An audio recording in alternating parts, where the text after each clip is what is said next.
అగ్రిగోల్డ్ కేసులో కీలక పరిణామం చోటు చేసుకుంది. అగ్రిగోల్డ్ ఆస్తుల వేలం ప్రక్రియకు ముందడుగు పడింది. ఈ మేరకు అగ్రిగోల్డ్కు సంబంధించిన 9 పెద్ద ఆస్తులకు సంబంధించి వేలానికి అనుమతి ఇవ్వాలంటూ ఏపీ సిఐడి హైకోర్టుకు నివేదిక ఇచ్చింది. మొత్తం 9 ఆస్తులకు సంబంధించిన 1320 కోట్ల ఆస్తుల వివరాలను హైకోర్టుకు సమర్పించింది ఏపీ సిఐడి. ఇందులో ఆ 9 సంస్థలకు సంబంధించి వివిధ బ్యాంకుల్లో తీసుకున్న రుణం మొత్తం 228 కోట్లని ఏపీ సిఐడి పేర్కొంది. అగ్రిగోల్డ్ ఆస్తుల వేలం లిస్టును హైకోర్టుకు సమర్పించిన ఏపీ సిఐడి ఈసారి వివాదాస్పద హాయ్లాండ్ భూముల విలువను కూడా జాబితాలో చేర్చడం ఖాతాదారులకు ఊరటనిచ్చే అంశం. 85 ఎకరాల హాయ్లాండ్ భూముల విలువ 600 కోట్ల రూపాయలు ఉంటుందని సిఐడి పేర్కొంది. విజయవాడలో 150 కోట్ల విలువైన కమర్షియల్ కాంప్లెక్స్, కీసరలో 150 కోట్ల విలువైన 324 ఎకరాల భూమిని వేలం వేసే లిస్టులో చేర్చారు. అలాగే ప్రకాశం జిల్లా టంగుటూరులోని పవర్ ప్లాంట్కు చెందిన 150 కోట్ల విలువైన 50 ఎకరాలు, త్రిపురాంతకంలోని పవర్ ప్లాంట్కు చెందిన 60 కోట్ల విలువైన 741 ఎకరాలు, రాజమండ్రిలోని 60 కోట్ల విలువైన 41 ఎకరాలు, చిత్తూరులో 50 కోట్ల విలువైన 141 ఎకరాలు, గూడూరులో 50 కోట్ల విలువైన 570 ఎకరాలను వేలం వేసే లిస్టులో చేర్చి ఆ నివేదికను హైకోర్టుకు సమర్పించింది ఏపీ సిఐడి. మరింత సమాచారం మా ప్రతినిధి అశోక్ అందిస్తారు. అశోక్, ఇది అగ్రిగోల్డ్ ఆస్తుల వేలానికి సంబంధించి ఒక కీలకమైన పరిణామం అని చెప్పాలి. అట్లాగే అగ్రిగోల్డ్ బాధితులు కూడా ఒక శుభవార్త అనే చెప్పాల్సి ఉంటుంది. ఇన్నాళ్ల తర్వాత, అంటే ఇన్ని వివాదాల తర్వాత, ఇంతమంది చనిపోయిన తర్వాత, రీసెంట్ గా అసెంబ్లీలో ఏపీ సీఎం చంద్రబాబు నాయుడు చేసిన ప్రకటన తర్వాత సిఐడి ఈ కేసులో కొంత దర్యాప్తును వేగవంతం చేసింది అన్నట్టుగా మనం భావించాలి. అందులో భాగంగానే ఇవాళ ఆస్తుల వివరాలన్నింటినీ కూడా హైకోర్టుకు సమర్పించడం, వేలం ప్రక్రియకు సంబంధించి అనుమతి ఇవ్వాలని కోరటం అనేది ఇందులో భాగంగానే మనం గమనించాల్సి ఉంటుంది. అందులో కూడా ఇన్నాళ్ళు సిఐడి అధికారులు కానీ ప్రభుత్వం కానీ చెప్తూ వస్తున్న మాట, పెద్ద ప్రాపర్టీలను వేలం వేయటానికి హైకోర్టు నుంచి అనుమతి రావటం లేదు, ముందుగా చిన్న ప్రాపర్టీస్ మాత్రమే వేలం వేయమన్నారు, అందువల్లే హాయ్లాండ్ లాంటి ప్రాపర్టీలను మేము ఇంతవరకు వేలం వేయలేదంటూ చెప్పుకుంటూ వచ్చారు. కానీ ఇవాళ హైకోర్టుకు సమర్పించిన లిస్టులో మొట్టమొదటి పేరు హాయ్లాండ్ పేరే ఉండటం ఇక్కడ మనం గమనించాల్సి ఉంటుంది. ఇటీవల జరిగిన అసెంబ్లీ సమావేశాల్లో కూడా హాయ్లాండ్ ఆస్తులకు సంబంధించి ప్రతిపక్షం కూడా పెద్ద ఎత్తున ఆరోపణలు చేసిన నేపథ్యంలో ప్రభుత్వం ఇచ్చిన ఆదేశాలతోనే సిఐడి ముందుగా హాయ్లాండ్ ఆస్తులను వేలం వేయాలని భావించినట్టుగా తెలుస్తోంది. అందులో భాగంగా మంగళగిరి, అంటే విజయవాడ గుంటూరు మధ్యలో ఉన్న చినకాకాని దగ్గర ఉన్న హాయ్లాండ్ ప్రాపర్టీ అనేది దాదాపు హాట్ ప్రాపర్టీ అని చెప్పాలి. జాతీయ రహదారి పక్కనే ఉంటుంది. దాదాపు 90 ఎకరాల్లో విస్తరించి అనేక భవనాలు, రిసార్ట్లతో కూడి ఉన్న హాయ్లాండ్ ప్రాపర్టీ అనేది సుమారు విలువ 600 కోట్లుగా సిఐడి పేర్కొనడం అనేది జరిగింది. ఇందులో మార్టిగేజ్ లో కానీ, బ్యాంకు లోన్ లో కానీ దాదాపు ఓబీసీలో 16 కోట్లు, అట్లాగే కర్ణాటక బ్యాంకులో మరో 11 కోట్లు, మొత్తం 28 కోట్లు హాయ్లాండ్ మీద లోన్ లో ఉన్నట్టుగా సిఐడి చూపించడం అనేది జరిగింది. ఇక దీంతో పాటు విజయవాడలో ఉన్న 12,534 చదరపు గజాల స్థలాలను దాదాపు 150 కోట్లుగా చూపించింది. ఇది కూడా అత్యంత విలువైన ప్రాపర్టీగా మనం గుర్తించాల్సి ఉంటుంది. ఇక అశోక్, అగ్రిగోల్డ్ బాధితుల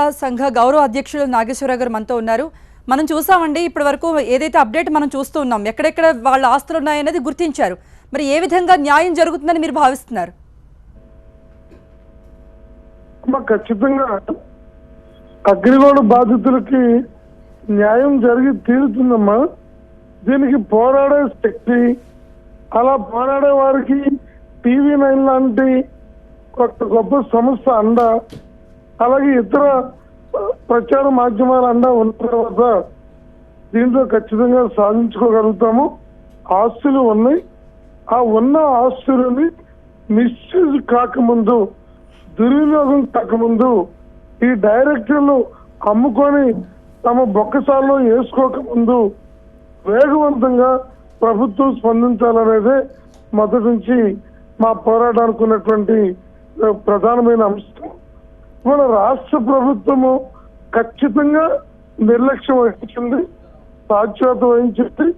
ఇదేదో వాళ్ళు ఏదో ఉన్నారులే, ఇది మనకు సంబంధించిన విషయం కాదు, పైన కోర్టు పేరుతోటి, కోర్టులో ఉందనే పేరుతోటి గవర్నమెంట్ తప్పించుకోవాలని చెప్పి చూసింది.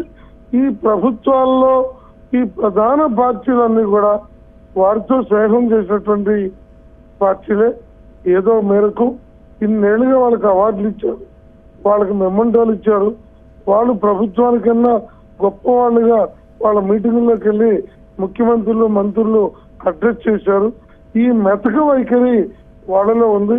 అందువల్ల ఇంతమంది చనిపోయారు. లేకపోతే ఇంతమంది చనిపోకుండానే కాపాడుకోవచ్చు. మేము మొదటి నుంచి క్లియర్ గా చెప్తున్నాం, ఐలాండ్ 600 తక్కువ కాకుండా పనిచేస్తుందని చెప్పాం.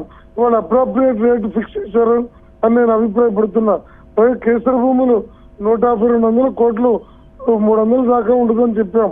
అలాగే వాళ్ళ కార్పొరేట్ ఆఫీస్ ఉంటుందని చెప్పాం. ప్రాపర్టీస్ ఉన్నాయి. ఈ ఉన్న ప్రాపర్టీ చాలా వాళ్ళ కుటుంబ సభ్యుల పేరు మీద డైవర్ట్ చేసుకొని ఉన్నారు. ఇప్పుడు సీతారామన్ వాడు ఉన్నాడు, కనీసం 100 కోట్ల పైన అమ్ముకున్నాడు ఈ మధ్యకాలంలో. అతను కీలకమైన వ్యక్తి. అతను పక్కన పెట్టింది స్టేడియం ముందు. ఇప్పుడు మా ఉద్యమం తర్వాత అతని పేరు కూడా ఇంక్లూడ్ చేశారు. అలాగే జేఎండి ఉన్నాడు, రాజా అనే అతను. ఆ జేఎండి కూడా అమ్ముకుంటున్నారు. ఇందులో కొంతమంది బావమూర్తుల పేర్లు, పిల్లల పేర్లు పెట్టుకున్నారు. వాళ్ళ చైర్మన్ కొడుకు దుబాయ్లో వ్యాపారం చేస్తున్నాడు. ఇవన్నీ ఎవడనేమ్మా ఒరిజినల్ గా వాళ్ళ బాబు సొమ్మ కాదు, ఇవన్నీ ప్రజల సొమ్ము. ఈ ప్రజల సొమ్ముని ఇష్టారాజ్యంగా వాడుకున్నారు. ఇవాళ కొంతమంది ఈ ప్రభుత్వ పెద్దలు ఏమంటారంటే మాకేం సంబంధం అంటారు. అది మీనింగ్లెస్. ఇవాళ ప్రభుత్వం ఎక్కడన్నా గోడ కూలితే ఎందుకు కాంపెన్సేషన్ ఇస్తుంది? రోడ్డు యాక్సిడెంట్ అయితే ఎందుకు చేస్తుంది? మరో ప్రైవేట్ సంస్థలో మొన్న 5 చనిపోతే మరి 25 లక్షలు ఎందుకు ఇప్పించింది? ఇది ప్రభుత్వం అనేది ఈ మొత్తం విషయాన్ని కంట్రోల్ చేయాల్సిన హక్కు ప్రజలు ప్రభుత్వానికి ఇచ్చారు. అందులో ప్రభుత్వం తప్పించుకోవడానికి చూస్తే ప్రజలు వారిని తప్పిస్తారు. నాగేశ్వరరావు గారు, ఇప్పుడు అయితే ఆస్తులు అయితే గుర్తించారు, వేలం జాబితాను సిద్ధం చేస్తున్నారు. అయితే ఈ అగ్రిగోల్డ్ లో చిన్న సొమ్ము నుండి పెద్ద సొమ్ము పెట్టుకున్న బాధితులు ఎంతో మంది రోడ్డున పడ్డారు. మరి వాళ్ళందరికీ ఎటువంటి న్యాయం జరగాలని మీరు భావిస్తున్నారో, ఆ భరోసా ప్రభుత్వం నుండి తీసుకురావడానికి ఎటువంటి ఒత్తిడి ఉంటుంది? ఇప్పుడు మేము మొన్న ముఖ్యమంత్రి గారు చెప్పిన తర్వాత మా నిరవధిక దీక్షల్ని విరమించాం. అది ప్రభుత్వానికి మేము ఇచ్చిన గౌరవం, ప్రభుత్వం ఇచ్చిన ఒక నమ్మకాన్ని మేము నమ్మకంగానే స్వీకరించాం. ఇందులో ప్రభుత్వం తాత్సారం చేసిన, ఆలస్యం చేసిన మేము విజిలెంట్ గా ఉన్నాము, ఎలర్ట్ గా ఉన్నాము, బాధ్యతగా ఉన్నాము. రేపు 7వ తారీఖు మా రాష్ట్ర కమిటీ మీటింగ్ విజయవాడలో జరుగుతుంది. దాని తర్వాత అన్ని జిల్లాలలో నియోజకవర్గ స్థాయిలో తిరిగి బాధ్యతలందరికీ ధైర్యాన్ని ఇస్తూ అదే సమయంలో అవసరమైతే మరో పోరాటానికి సమాయత్తం చేస్తాం. అలా మరో పోరాటానికి సమాయత్తం చేయటం ద్వారా ప్రభుత్వం మీద మా ఒత్తిడి కొనసాగిస్తూ ఉంటాము. ఆ విధంగా బాధితులకి భరోసా కల్పించి ఈ ఆత్మహత్యల వైపు లేదు మానసిక తీవ్రమైన ఒత్తిడి, ఆ ఒత్తిడితో చనిపోయేటువంటి పరిస్థితి లేదా హార్ట్ అటాక్ లాంటి పరిస్థితులు అవి కాకుండా భరోసా కల్పించడానికి 175 నియోజకవర్గాలు తిరిగేటువంటి కార్యక్రమాన్ని రేపు 7వ తారీఖు మేము తీసుకుంటాం. అలా ఈ బాధితుల్ని ఎప్పుడు కూడా ఒక రైట్ మూడ్ లో ఉంచి ఇంకొకరు చనిపోకుండా కాపాడే బాధ్యతని మేము తీసుకుంటాం. అదే బాధ్యతని ముఖ్యమంత్రి గారు కూడా ఇవ్వాలని మేము కోరుకుంటాం. థ్యాంక్ యూ నాగేశ్వరరావు గారు.